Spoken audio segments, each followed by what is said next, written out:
আল্লাহ নবী বলছেন সালাসাতুন কাদ হারামাল্লাহু আলাইহিল জান্নাহ, তিন শ্রেণীর মানুষের উপরে জান্নাত হারাম। এক, মুদমিনুল খামর, যারা একেবারে প্রতিনিয়ত বিড়ি সিগারেট জর্দা গুলিয়া বা খায়, এদের উপরে জান্নাত হারাম। দুই, দায়ুস, দায়ুসের উপরে জান্নাত হারাম। দায়ুস কে? যার বউ বেটি ল্যাংটা হয়ে চলে, যার বউ বেটি ল্যাংটা হয়ে ঘুরে, সে হলো দায়ুস।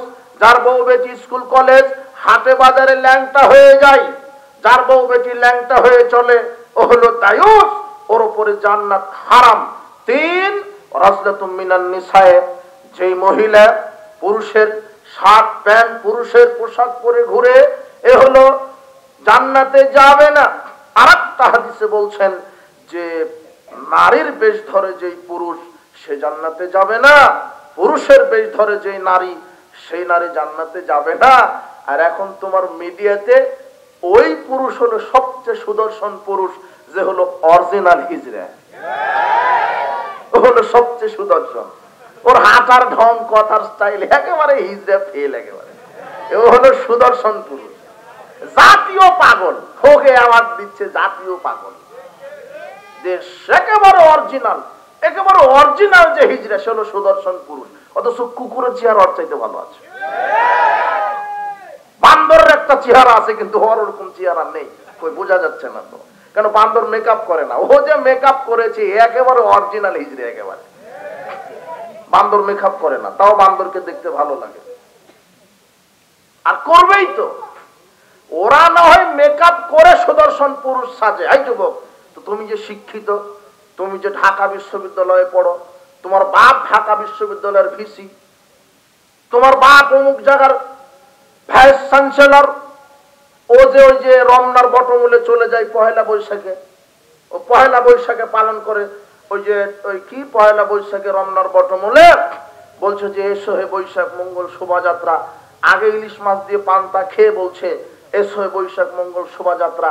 যখন বলছে তখন তার মুখে আছে বান্দরের মুখোশ। কিসের মুখোশ? বান্দর। পয়লা বৈশাখ জাহেলিয়াত, এটা হিন্দুদের নীতি। 31st নাইট তুমি পালন করবা কেন? এর সাথে কি সম্পর্ক? পয়লা বৈশাখ পালন করবে তুমি কেন? এর সাথে কি সম্পর্ক? পয়লা বৈশাখ পালন করা, পয়লা ফাল্গুন পালন করা, 31st নাইট পালন করা, এগুলি বিজাতিদের অনুষ্ঠান। কোন মুসলমানের বাচ্চার সাথে এই অনুষ্ঠানের কোন পরিমাণ সম্পর্ক থাকতে পারে না। এটা জাহেলিয়াত। এই জাহেলিয়াত থেকে তোমাকে ফিরে আসতে হবে।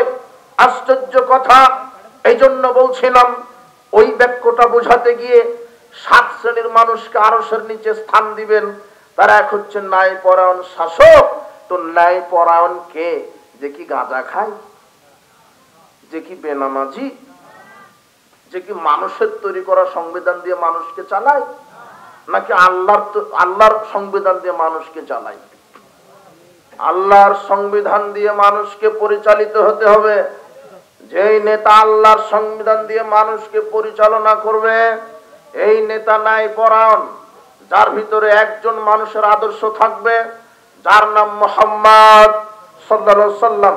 মুহাম্মদ সাল্লাল্লাহু আলাইহি সাল্লামের আদর্শ মানে মুখ দিয়ে কোনোদিন মিথ্যা বলবে না, দাড়ি ছেড়ে দিবে, দাড়ি ছাঁটবে না, সব সময়তে ইসলামী লেবাস পরে থাকবে, 5 ওয়াক্ত সালাত, আমানতদারিতা, শিষ্টাচার, ন্যায়পরায়ণতা, ভদ্রতা, নম্রতা, শালীনতা, এগুলো হচ্ছে মুহাম্মদ সাল্লাল্লাহু আলাইহি সাল্লামের আদর্শ।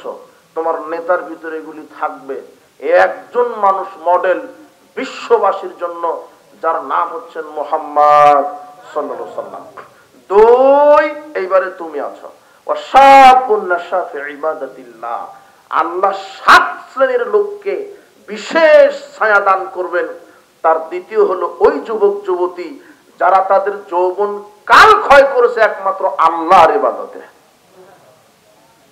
কোন গান বাজনার আড্ডাতে নয়, কোন জেনার আড্ডাতে নয়, কোন নষ্টামির আড্ডাতে নয়, কোন মন্দিরে নয়, কোন থিয়েটারে নয়, কোন গাঁজার আড্ডাতে নয়, কোন সুদের আড্ডাতে নয়।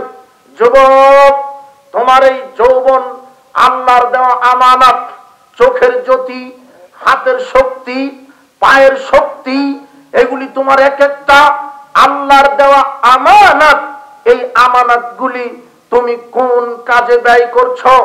চোখ দিয়ে কি দেখো, হাত দিয়ে কাকে মারো, পা দিয়ে কোন পথে চলো, ইসলামের পথে নাকি জাহেলিয়াতের পথে? আল্লাহ পাই টু পাই হিসাব নেবেন। শোনো, আব্দুল্লাহ ইবনে মাসউদ রাদিয়াল্লাহু আনহু বলছেন, রাসূল সাল্লাল্লাহু আলাইহি ওয়াসাল্লাম বলেছেন, লা তাযুলু কদম ইবনে আদম ইয়াউমাল কিয়ামা হাত্তা ইউসালাম খামসিন। আদম সন্তানের এক কদম আল্লাহ বিচার মাঠে পা নাড়াতে দিবে না 5টি জিজ্ঞাসা করার আগ পর্যন্ত। আদম সন্তানকে আল্লাহ এক কদম নাড়াতে দিবেন না 5টি জিজ্ঞাসা না করা পর্যন্ত। এক, আন উমরিহি, আল্লাহ বলবেন এই তোমার সারা জীবন আমাকে বুঝাও।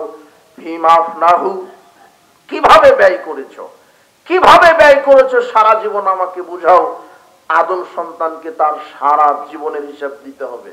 2, আন শাবাবিহি, আল্লাহ বলবেন তোমার যৌবনকাল বুঝাও। ফিমা আবলাহু, কিভাবে ক্ষয় করেছো, কিভাবে যৌবনকে ক্ষয় করেছো, কোন পথে, জাহেলিয়াতের পথে না ইসলামের পথে, গান বাজনার পথে, সুদ ঘুষের পথে, জুয়ার পথে, জাহেলিয়াতের পথে না ইসলামের পথে? মসজিদ, মাদ্রাসা, তাফসীর মাহফিল, আলেম ওলামার সাথে সমাজের কল্যাণমূলক কাজে এগুলিতে ব্যয় করেছো না কোন কাজে ব্যয় করেছো? যৌবনকাল বোঝাও। যুবতী মেয়ে বোঝাও তোমার যুবতীকাল কিভাবে ব্যয় করেছো। আল্লাহ এভাবে হিসাব নেবেন, এক কদম নড়ানোর সুযোগ নাই। 3, আন মালিহি মিন আইনা ইকতাসাবাহু, আল্লাহ বলবেন সম্পদ, আল্লাহ বলবেন সম্পদের হিসাব দাও আমাকে। তুমি যেই সম্পদ ইনকাম করেছো জনগণের নিকট থেকে আত্মসাৎ করা, জাতির সরকারের রাষ্ট্রীয় কোষাগার থেকে চুরি করা, সুদের অর্থ, দুর্নীতির অর্থ, ঘুষের অর্থ, মুনাফাখোরের অর্থ, চুরি চিটারি বাটপারি করে অর্থ কামিয়েছো, মানুষকে প্রতারণা দিয়ে অর্থ কামিয়েছো, জুলুমবাজি করে স্বৈরাচারী হয়ে, অত্যাচারী হয়ে, স্বেচ্ছাচারী হয়ে কি তুমি তোমার অর্থ ইনকাম করেছো? আমাকে বোঝাও। অফিম আনফাকাহু, এরপর আল্লাহ বলবেন এবারে ব্যয় করেছো কোথায়? মসজিদ মাদ্রাসায়, ইসলামী জালসায়, নাকি গাঁজার আড্ডায়, নাকি তুমি জাহেলিয়াত প্রতিষ্ঠা করতে, নাকি তুমি গান বাজনার আড্ডাতে, নাকি তুমি মন্দিরে, নাকি তুমি মাজার খানকায়? কোথায় তোমার সম্পদ ব্যয় করেছো? আয় বুঝাতে হবে, ব্যয় বুঝাতে হবে। উপস্থিত বৈঠকের মুসলিম দিনী ভাই বোন, অর্থ সম্পদ ইনকাম করছেন ভালো কথা, লক্ষ্য করেন আপনার ইনকাম হালাল না হারাম। অর্থ সম্পদ ব্যয় করছেন ভালো কথা, লক্ষ্য করেন আপনি কোন পথে ব্যয় করছেন। আল্লাহ আরো বুঝিয়ে নিবেন, ব্যয় বুঝিয়ে নিবেন। 5, ও মাজা আমেলা ফিমা আলিমা, তুমি তোমার এলেম অনুযায়ী কি আমল করেছ, তুমি তোমার এলেম অনুযায়ী কি আমল করেছ। সাবধান, এলেম অনুপাতে আমল করতে হবে। সালাত আদায় করতে হবে জানেন, করেন না, তাহলে আল্লাহ পরিণাম দিবে জাহান্নাম। সিয়াম রাখতে হবে, রাখেন না, পরিণাম জাহান্নাম। সত্য কথা বলতে হবে, বলেন না, পরিণাম জাহান্নাম। মিথ্যা কথা বলতে হবে না এটা জানেন, তারপরেও বলেন, পরিণাম জাহান্নাম। জি না, আল্লাহর ইবাদত সম্পর্কে জ্ঞান আছে, জানা অনুপাতে আমল করেন না, পরিণাম জাহান্নাম। সাবধান, সালাত, সিয়াম, হজ, যাকাত ফরজ ইবাদত করতেই হবে। আল্লাহর নবী বলছেন 5টা হিসাব আল্লাহ নেবেন, তার একটা আছে যুবক তোমার ব্যাপারে। আল্লাহ বলবেন তোমার যৌবনকাল কিভাবে ব্যয় করেছো আমাকে বলো, তখন তুমি কি করবা। তুমি তো তোমার যৌবনকাল মাদকের আড্ডাতে ফুরিয়ে ফেলছো, জুয়ার আড্ডাতে। আজকে সামাজিক ব্যবস্থাটা এমন হয়ে গেছে, প্রায় জুয়াতে আসক্ত, কেউ বা অনলাইনে, কেউ বা অফলাইনে, কেউ বা তাস খেলছে, কেউ বা আরো কত কি খেলছে, ছক্কা লুডু। আবার এখন একেবারেই প্রযুক্তিগত মোবাইলে জুয়া এসেছে। লক্ষ লক্ষ টাকা যুবক মোবাইলে ইনভেস্ট করে মোবাইলের মাধ্যমে জুয়া খেলে, বাড়ির বাপের মায়ের সম্পদ বিক্রি করে। আরে বাড়ির তো সম্পদ বিক্রি করে করে এমন কাপুরুষ আছে, জুয়াতে এত আসক্ত হয়ে গেছে নিজের স্ত্রীর গহনা বিক্রি করে। আরে এমনও কাপুরুষ আছে যে বউকে বিক্রি করে দেয়, বউকে দিয়ে বাজি ধরে যে এই জুয়াতে জিতে গেলে বউকে দিয়ে দেবো। ও হলো কুকুর শিকারের চাইতে খারাপ। তুমি জুয়ায় আসক্ত কেন? জুয়ার পরিণাম জাহান্নাম। তুমি মোবাইলে জুয়া খেলো, তুমি অনলাইন অফলাইনে জুয়া খেলো, জুয়া থেকে বিরত থাকো, মাদক থেকে বিরত থাকো। বিচার মাঠে আল্লাহ তোমাকে ধরবেন, সেদিন তুমি কি জবাব দিবে? তুমি এইভাবে বেহায়া বেশরমা নগ্ন নারীর পিছনে ছুটে যৌবনকালকে তুমি শেষ করছো, তুমি বিচার মাঠে কি জবাব দিবে? আরে বিচার মাঠে যাওয়া বহুদূরের কথা, তুমি তোমার প্রজন্মকে কি জবাব দিবে? তুমিও তো এক সময় বাপ হবে, তোমারও সন্তান হবে। তুমি যদি এখন লুচ্চেমি করো, তোমার ছেলেটা কি করবে? তোমার ছেলের সামনে তুমি কি জবাব দিবে? হে মহিলা, হে মেয়ে, হে যুবতী মেয়ে, তুমি যে ল্যাংটা হয়ে ঘুরো, বিবাহের পূর্বেই শত শত যুবকের সাথে তোমার জানার সম্পর্ক আছে, বিবেককে প্রশ্ন করো, তুমি তোমার গর্ভের সন্তানকে কি জবাব দিবে? তুমি নিজে লুচ্চামি করো, তোমার পেটের ছেলে মেয়েকে তুমি কি জবাব দিবে? কিভাবে তাদেরকে মানুষ করবে? এইভাবে জাহেলিয়াতের পথে ছুটছো মানে আশ্চর্য কথা। এই জাহেলি নীতি আজকে সহশিক্ষা চালু হয়েছে, এই নীতি ইসলামে হারাম। সহশিক্ষা মানে একই ক্লাসের ছেলে মেয়ে পড়বে, এটা আবার শিক্ষা হয়? একই ক্লাসের ছেলে মেয়ে পড়ছে, ছেলে মেয়ের গায়ে ওঠে, মেয়ে ছেলের গায়ে ওঠে। আর সমাজে একটা কথা চালু আছে, শিক্ষক মানেই তো গুরু, শিক্ষক মানে বাপের মতো। এমন বাপের মতো শিক্ষকের সাথে বের হয়ে চলে গেছে। আর তোমার বোন চলে গেছে শিক্ষা সফরে মালাকুল মউতের সাথে। তোমার বাপ আবার বলছে, আল্লাহ আমার মেয়েটা শিক্ষা সফরে গেছে জাফলং, একবার সহি সালামতে ফিরিয়ে দিও।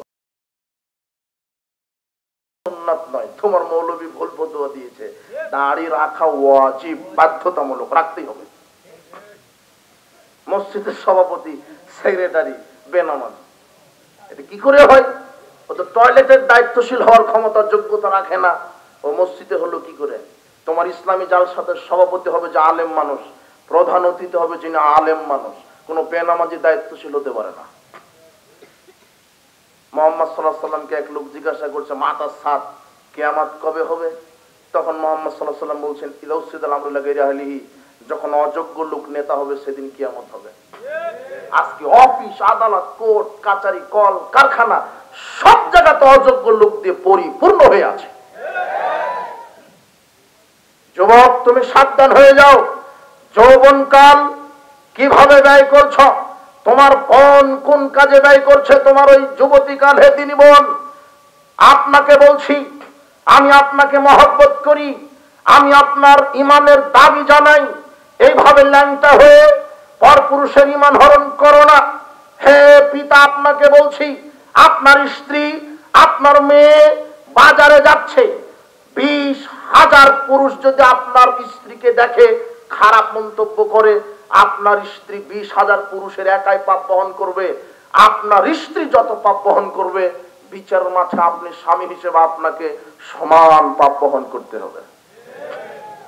এমনিতে বিবাহ করে ছেড়ে দিয়েছেন গরু ছাগলের মতো। আশ্চর্য কথা, আল্লাহর নবী বলছেন, মাশারাস শাবাব মান ইসতাতা মিনকুমুল বাত। হে যুবকেরা, পুরুষ হলে বিবাহ করো। কি হলে? এটা আল্লাহর নবীর ভাষা। কি হলে বিবাহ করতে বলেছেন? পুরুষ যদি হও বিবাহ করো। কা পুরুষ হলে বিবাহ করো না মানে, বিবাহ করলে বউ আসবে, বউকে চালানোর ক্ষমতা থাকতে হবে। নিজের অনুমতি ছাড়া খালা ফুপুর বাড়িতে যাবে না, নিজের অনুমতি ছাড়া বাজারে, হাটে বাজারে, অমুক এলাকায় অমুক প্রতিবেশীর বাড়িতে যাবে না, নিজের অনুমতি নিয়ে যেতে হবে। নিজের মেয়ে নিজের অনুমতি ছাড়া কোথাও যাবে না, এর নাম পুরুষ। এরপরে বিবাহ করলে স্ত্রী তো আসবেই, 2 বছর পরে সন্তানের বাপ হবা। এরপরে যখন 10 বছর হবে ছেলে মেয়ের বয়স, তখন ছেলে মেয়েকে বলতে হবে, ছলা তাদাই করো, না হলে পিঠের ছাল থাকবে না। এর নাম হলো বাপ। বেটা মাস্টার ডিগ্রি পাস করেছে, অজুই জানে না, হলো বাপ। ও আবার মোড়ে মোড়ে চা খায় আর বলে ছেলে একখান পেয়েছে একেবারে বিসিএস ক্যাডার, মাসে 3 লক্ষ টাকা বেতন পায়, কিন্তু সূরা ফাতিহা শিখেনি। ও বলছে হুজুর এই যে আমার ছেলেটা আপনার হলো এই 5 বছর বয়স, অবাক মোবাইলের সব ফাংশন জানে। কি গর্ব করে বলছে, আমার মেয়েটা 6 বছর হয়নি, কম্পিউটারের সব ফাংশন জানে, কিন্তু এখনো অজু জানে না। সব শিখিয়েছে, কি শিখায়নি? বলছে যে এই যে আপু ওই যে মামা যাচ্ছে টাটা দাও, বাই বাই দাও, কিন্তু বলতে হবে যে সালাম দাও, অন্তত বলতে হবে সালাম দাও। বিদায় দেওয়ার দোয়া তো আছেই, কি আস্তাউদিল্লাহ দীনাকা আমানাতাকা ওয়া খাওয়াতিমা আমালিকা ওয়া যাওয়াদাকাল তাকওয়া ইয়াসরা লাকাল খায়রা হাইসুমা কুনতা। এটা যদি নাও জানো অন্তত কি বলবেন, যাপো ওই যে মামা যাচ্ছে কি দাও, সালাম দাও। কথা বুঝেননি মনে হয়? টাটা বাই বাই ইহুদি খ্রিস্টানের নীতি শেখাচ্ছেন কেন আপনি? সব আপনি কি শেখাচ্ছেন জাতিকে, কি শেখাচ্ছেন? একদিন স্কুলে না গেলে পিটিয়ে বলেন এই স্কুলে যাও, কিন্তু আজানের পরে মসজিদে যায় না, কিছুই বলেন না। আপনি যদি কাপুরুষ না হন তাহলে কাপুরুষ কে হতে পারে? আর আশ্চর্য কথা, পিটিয়ে মসজিদে নিয়ে যেতে হবে যখন 10 বছর বয়স। এটা হলো বাপ, এটা হলো পুরুষত্ব। এই জন্য আল্লাহ নবী বলছেন পুরুষ হলে বিবাহ করো, না হলে করো না।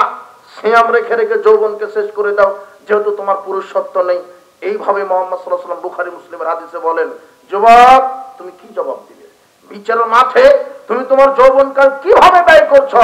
শোনো, পৃথিবীর ইতিহাসে ইসলামকে প্রচার প্রতিষ্ঠার জন্য সাহাবীগণের অতুলনীয় দৃষ্টান্ত রয়েছে। সাহাবীগণ তাদের অনেক কিছু ত্যাগ স্বীকার করে নিজের জীবনকে বাজি রেখে সম্পদকে বিলিয়ে দিয়ে দিন প্রচারের কাজে নিজের ঝুঁকি নিয়ে জীবনের শহীদি তামান্না নিয়ে রাস্তায় মাঠে ময়দানে কাজ করেছে। তুমি কি করো? 7 শ্রেণীর লোককে যে আল্লাহ আরশের নিচে জায়গা দিবেন তার একটা তো তুমি আছো, যুবক। যেই যুবক তার সারা জীবন কারানুগত্য করেছে আল্লাহ, আজ থেকে তওবা করো, কোনদিন মুখে মাদক দিবে না। আল্লাহ তোমাকে হেদায়েত দান করুন। গান বাজনার আড্ডাতে যেও না। এই তো যুবক আছো, আল্লাহ বাঁচিয়ে রাখলে 2 দিন পরে চামড়া ঘুষ পড়ে যাবে তোমার, বৃদ্ধ হয়ে যাওয়া, কবরে যেতে হবে। তুমি 31 নাইট পয়লা বৈশাখ বিবাহ অনুষ্ঠানে একেবারে বাদ্যযন্ত্র বাজিয়ে মাটি কাঁপিয়ে দিচ্ছ, তাই না? তুমি মরে দেখো মাটি তোমাকে কিভাবে কাঁপায়, তোমাকে মাটি কাঁপাবে। আজকে যেভাবে তুমি পটকাবাজি আতশবাজি করে গান বাজনা করে মাটি কাঁপিয়ে দিচ্ছ, মাটি তোমাকে কাঁপাবে। দুনিয়াতে আর্মি পুলিশ র্যাব কি স্যালুট দেয়, মরে দেখো ফেরেশতার স্যালুট কত প্রকার, ভালোভাবে টের পাবা। খুব কঠিন। কবরকে ভয় করো, কবরের শাস্তিকে ভয় করো, জাহান্নামকে ভয় করো, আল্লাহকে ভয় করো। আল্লাহ সর্বশক্তিমান, বিচার মাঠে ধরবেন যৌবনকালের হিসাব। সাবধান হে যুব সমাজ, তোমার যৌবনকালকে তুমি ইসলামের আলোকে মূল্যায়ন করো। আল্লাহ তোমাকে হেদায়েত দান করুন। 3 রাজুলুন কলবুহু মুআল্লাকুন ফিল মাসাজিদ, ওই ব্যক্তিকে আল্লাহ আরশের নিচে জায়গা দিবেন। কোন ব্যক্তি? যে ব্যক্তির অন্তরটা সবসময় মসজিদের সাথে ঝুলন্ত। কিসের সাথে? মসজিদ। যখনই সালাত আদায় করে বাড়িতে আসে আবার চিন্তা করে, আহা জোহরের সালাত আদায় করলাম, আবার কখন আসর হবে, কখন মসজিদে যাব, সব সময় মসজিদমুখী। এমন ব্যক্তিকে আল্লাহ আরশের নিচে জায়গা করে দিবেন। 4 ওয়ারাজুলানে তাহাব্বান ফিল ইসলাম আলাইহি ওয়া তাফরাকা আলাইহি, ওই 2 বন্ধুকে, যেই 2 বন্ধু আল্লাহর জন্য পরস্পরকে ভালোবাসে আর আল্লাহর জন্য সম্পর্ক ছিন্ন করে। এই ব্যাখ্যা আমি তোমাকে কি দিয়ে বুঝাবো? আল্লাহর জন্য পরস্পরকে ভালোবাসা মানে, বন্ধু তুমি যদি সালাত আদায় না করো তোমার সাথে ঘুরবো না, বুঝেননি মনে হয়? তুমি যদি ইসলামের আদর্শ না মানো, রাসূল সাল্লাল্লাহু আলাইহি ওয়াসাল্লামের আদর্শ না মানো, তোমার সাথে আমার ঘোরা সম্ভব নয়। তুমি সালাত আদায় করো, তোমার কাছে রাসূলের সুন্নাহ আছে তাই আমি তোমার সাথে বন্ধুত্ব করছি। এই 2 বন্ধুকে আল্লাহ আরশের নিচে জায়গা করে দিবেন। তুমি যদি একজন মদখোর গাঁজাখোর বন্ধুকে বলতে পারো, বন্ধু তুমি যদি মদ গাঁজা খাও তাহলে তোমার সাথে আমি থাকবো না, সম্পর্ক কাট। খারাপ বন্ধুর সাথে সম্পর্ক কাট করতে পারলেই আল্লাহ তোমাকে আরশের নিচে জায়গা করে দিবেন। আর ভালো বন্ধুর সাথে সম্পর্ক রাখতে পারলে আল্লাহ কি করে দিবেন? আরশের নিচে জায়গা করে দিবেন। এটা হলো আল্লাহর জন্য বন্ধুকে ভালোবাসা, আল্লাহর জন্য বন্ধুকে কি করা? ছেড়ে দেওয়া, পৃথক করা। সাবধান, আল্লাহর নবী বলছেন ওয়ালা তুসাহিবিল্লা মুমিনান, মুমিন ছাড়া কাউকে বন্ধু বানায় না। কাকে ছাড়া? মুমিন। দেখো, মুমিন বন্ধুকে বাছাই করো। জীবনের প্রধান একটা অংশ সহপাঠী নির্বাচন করা। যদি দুনিয়াতে তুমি বেঈমানকে বন্ধু বানাও, ও দুনিয়াতে তোমার ক্ষতির কারণ, পরকালে জাহান্নামের কারণ হবে। আর আরেকটা কথা তোমাকে বলি, ছেলে বন্ধুর কোনো মেয়ে বান্ধবী দুনিয়াতে থাকতে পারে না, আর মেয়ের কোনো ছেলে বন্ধু থাকতে পারে না। ছেলের বন্ধু ছেলেই, মেয়ের বান্ধবী মেয়ে। কথা বুঝেননি মনে হয়? তোমার বোন যে কোচিং এ যায় তোমার ছেলে বন্ধুর সাথে, ওই পার্কে গিয়ে উড়ো রানের উপরে শুয়ে আছে। দুদিন কোচিং করতে করতে বন্ধুর সাথে বের হয়ে বিয়ে হয়ে চলে গেছে। যেই মেয়েকে এত ভালোবাসতেন তখন বলছে যে তোকে আসলে একেবারে 2 টুকরা করে যমুনা নদীতে ভাসিয়ে দিব, এত ভালোবাসতেন। তো আপনি তো ছেড়ে দিয়েছেন লুচ্চামি করার জন্য, আপনি আমার এত ভালোবাসা দেখান কেন? কোন নারী যদি তার পিতার অনুমতি ছাড়া বিবাহ হয়, সেই বিবাহ বাতিল হয়ে যাবে। 10 সন্তানের জননীয় যদি হয়, বিবাহের অনুমতি ছাড়া যদি কোনো নারী, কোনো মেয়ে কোনো পরপুরুষের হাত ধরে চলে গিয়ে কোর্টে বিবাহ করে, কোর্টের বিবাহ নিষ্ফল, কোর্টের বিবাহ হয়নি, নাজায়েজ, কোর্টের বিবাহ বাতিল। একজন মেয়ের বিবাহ জায়েজ হওয়ার জন্য কার অনুমতি জরুরি? পিতা, মায়ের না। মায়ের 5 পয়সার অনুমতি লাগবে না। কার অনুমতি লাগবে? বাপের। বাপ বলবে ঠিক আছে আমি অনুমতি দিলাম। বাপ যদি অনুমতি না দেয়, 100 জন মাদানিও যদি মেয়ের বিবাহ পড়ায় তাহলে হবে না বিবাহ। কার অনুমতি নেই? বাপের অনুমতি নেই। আপনার মেয়েটা হেডমাস্টারের সাথে চলে গেছে, ওই বিবাহ হচ্ছে না, বিবাহ হয়নি। যত সন্তান হবে সব কিসের সন্তান? জেনার সন্তান। আপনি এইভাবে মেয়েকে উলঙ্গ হয়ে ছেড়ে দিয়ে না। কত লোকের সাথে জেনার সম্পর্ক। আজকে স্কুল, কলেজ, রাস্তাঘাট, মাঠে ময়দানে মাদকতা, যৌনাচার, বেলেল্লাপনা, বেহায়াপনা, জাহেলিয়াতে একেবারে অক্টোপাসের মতো সমাজকে ভাইরাসের মতো আক্রান্ত করে ফেলেছে। এই জাহেলিয়াত থেকে আমাদেরকে বিরত থাকতে হবে। 5 রাজুলুন যাকারাল্লাহু খালিয়ান ফাফাদাতাইনাহু, ওই ব্যক্তিকে আল্লাহ আরশের নিচে জায়গা দিবেন যেই ব্যক্তি আল্লাহর ভয়ে, জাহান্নামের ভয়ে, নিজের পাপের ভয়ে কেঁদে কেঁদে চোখ থেকে মাটিতে টপ করে 1 ফোঁটা অশ্রু ফেলে দিতে পারবে। এই ব্যক্তিকে আল্লাহ আরশের নিচে জায়গা করে দিবেন। পাপের জন্য কেঁদেছেন, কাঁদতে হবে। রাত 2টায় 3টায় উঠেন, উঠে আল্লাহর কাছে কাঁদেন, পাপের ভয়ে কাঁদেন, কবরের শাস্তির ভয়ে কাঁদেন, নিজের পাপের জন্য কাঁদেন। আল্লাহ সর্বশক্তিমান, মহাপরাক্রমশালী আল্লাহ, আমার পাপ ক্ষমা করো, কবরের শাস্তি মাফ করো। হাউ হাউ করে কান্নাকাটি করেন। কান্নাকাটি করে করে চোখ থেকে পানি ফেলান, দাড়ি ভিজিয়ে ফেলান। এই ব্যক্তিকে আল্লাহ আরশের নিচে বিশেষ ছায়ায় জায়গা করে দিবেন।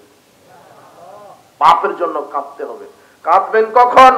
রাত 2টা পর্যন্ত টিভি, সিনেমা, গান বাজনা, হাসাহাসিতে আপনার রাত কাটে। আপনি কাঁদবেন কি করে? মোবাইলে সময় দেয় যুবক। 24 ঘন্টা আল্লাহর দেওয়া আমানত।